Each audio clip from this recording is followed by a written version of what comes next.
Hello दोस्तों, स्वागत है आपका मेरे YouTube चैनल दक्ष कंपटीशन क्लासेस पर। मैं आपका जीतू सर आपका हार्दिक स्वागत और अभिनंदन करता हूं अपने नई वीडियो में। और आज की वीडियो हमारी रहेगी इकोनॉमिक्स से, एक टॉपिक रहेगा इकोनॉमिक्स का जो है आपका बैंकों का राष्ट्रीयकरण। क्या है टॉपिक का नाम? बैंकों का राष्ट्रीयकरण। पिछली बार भी यहाँ से एक दो प्रश्न पूछे गए थे और इस बार भी पूरी प्रश्न पूछे जाने की संभावना। ठीक है, तो चैप्टर का नाम है बैंकों का राष्ट्रीयकरण। क्या क्या क्वेश्चन एग्जाम में आ सकते हैं, हर एक प्रश्न को देखते हैं। ठीक है, शुरुआत करते हैं। सबसे पहला क्वेश्चन, इस क्वेश्चन को मोस्ट इंपोर्टेंट बना लीजिएगा क्योंकि पिछली बार यही से आया था क्वेश्चन। क्या क्वेश्चन है कि सबसे पहली बार 14 बैंकों का राष्ट्रीयकरण कब हुआ था? आप कहोगे 1969 में। एग्जाम में पूछा जाता है 14 बैंकों का राष्ट्रीयकरण कब हुआ था?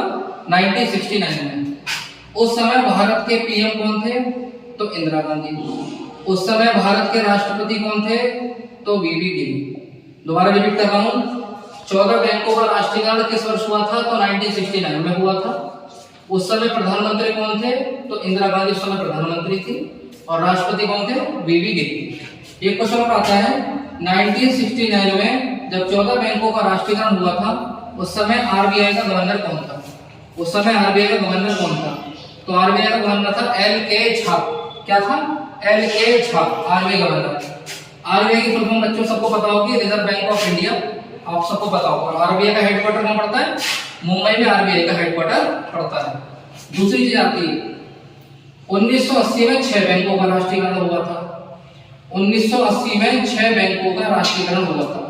उस समय भी पीएम कौन थी? इंदिरा गांधी थी, जबकि राष्ट्रपति बदल गए थे, नीलम संजीव रेड्डी थे। और उस समय आरबीआई के जो गवर्नर थे उनका नाम था आई.जी. पटेल। क्या नाम था? आई.जी. पटेल। बच्चों ये दोनों क्वेश्चन बहुत ही इंपॉर्टेंट रहेंगे। पिछली बार यही सब क्वेश्चन आया था 1969 में से। अब क्या उम्मीद है कि 1980 वाला क्वेश्चन एग्जाम में आ सकता है। दोबारा रिपीट कर देता हूं, सबसे पहली बार 14 बैंकों का राष्ट्रीयकरण 1969 में हुआ था। प्रधानमंत्री थी इंदिरा गांधी, जबकि राष्ट्रपति थे वीवी गिरी। और उस समय आरबीआई का जो गवर्नर था वो था एल.के. झा। 1980 में 6 बैंकों का राष्ट्रीयकरण हुआ।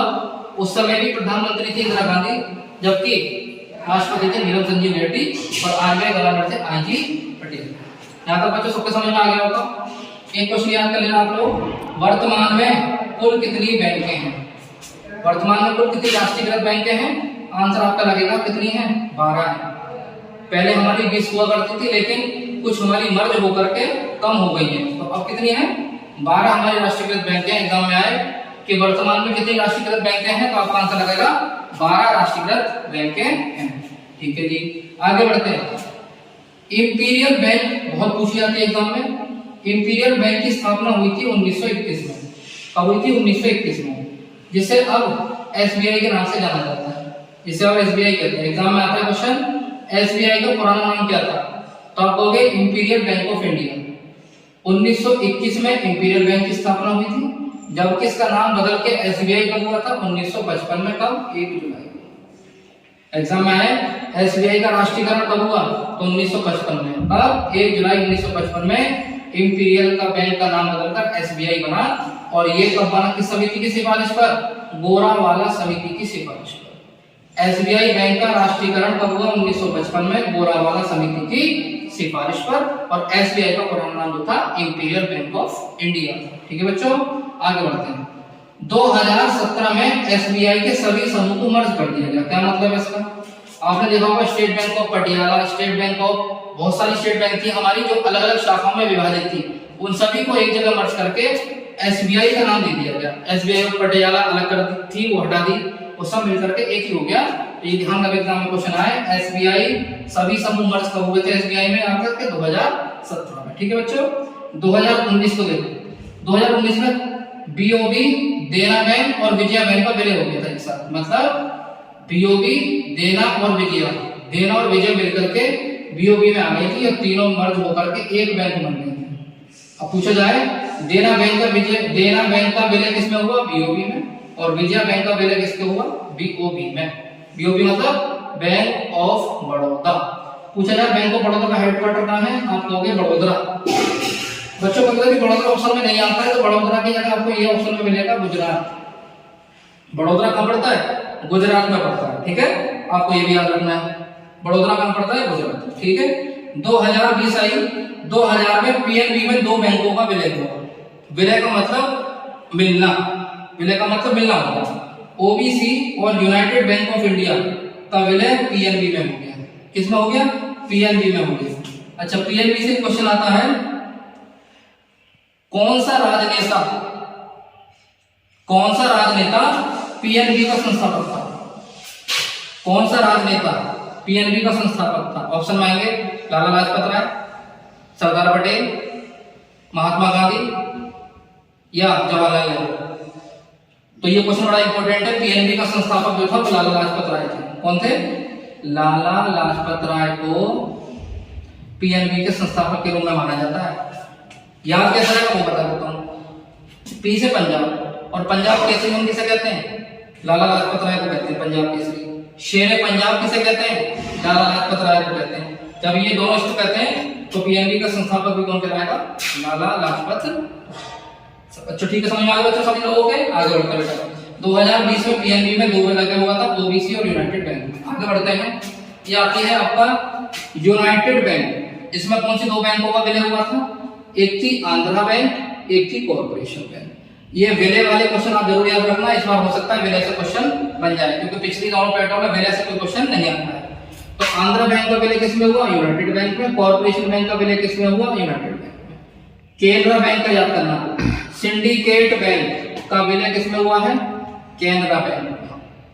सिंडिकेट बैंक का विलय किसमें हुआ है? केनरा बैंक में। और केनरा बैंक का हेडक्वार्टर कहाँ है? बेंगलोर। यूनाइटेड बैंक का हेडक्वार्टर कहाँ है? मुंबई। आरबीआई का हेडक्वार्टर कहाँ है? मुंबई। एसबीआई का हेडक्वार्टर कहाँ है? मुंबई। ठीक है बच्चों, ध्यान रखिएगा। अब आता है इंडियन बैंक में किसका विलय हुआ? इंडियन बैंक में इलाहाबाद बैंक का विलय हुआ। इलाहाबाद बैंक सब बच्चों ने सुनी होगी। इंडियन बैंक में आई से इंडियन और ई से इलाहाबाद दोनों मिलते जुलते हैं। तो इंडियन बैंक में जो विलय हुआ था इलाहाबाद बैंक का। और सबसे अच्छा क्वेश्चन आता है, इंडियन बैंक का हेडक्वार्टर कहाँ पर है? तो आपका कहोगे चेन्नई। ठीक है बच्चों।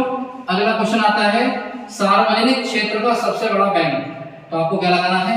एसबीआई। सार्वजनिक क्षेत्र का सबसे बड़ा बैंक कौन सा है? एसबीआई है। और दूसरे नंबर का पूछा जाए कौन सा बैंक है दूसरे नंबर पे? तो पीएनबी, पंजाब नेशनल बैंक। ठीक है। तो एक क्वेश्चन आप बच्चों याद करके जाना, एसबीआई तो वर्तमान में चेयरमैन कौन है? तो दिनेश कुमार खारा। क्या नाम है उसका? दिनेश कुमार खारा। ठीक है बच्चों। ग्रामीण क्षेत्र की सबसे बड़ी बैंक कौन सी है? तो नाबार्ड बैंक है। कौन सी बैंक है? नाबार्ड बैंक है। इसकी स्थापना जरूर याद करके जाना, 12 जुलाई 1982। क्या नाम है? 12 जुलाई 1982 को नाबार्ड की स्थापना हुई थी। मोस्ट इंपोर्टेंट क्वेश्चन है बच्चों। और नाबार्ड का हेडक्वार्टर पूछे तो इसका भी मुंबई है, इसका भी मुंबई है। ठीक है। आरआरबी आता है। आरआरबी ये रेलवे वाला आरआरबी नहीं है, रूरल रीजनल बैंक है। ये ग्रामीण बैंक जो होती है उसकी स्थापना कब हुई है? 1975। आप याद कर लीजिएगा।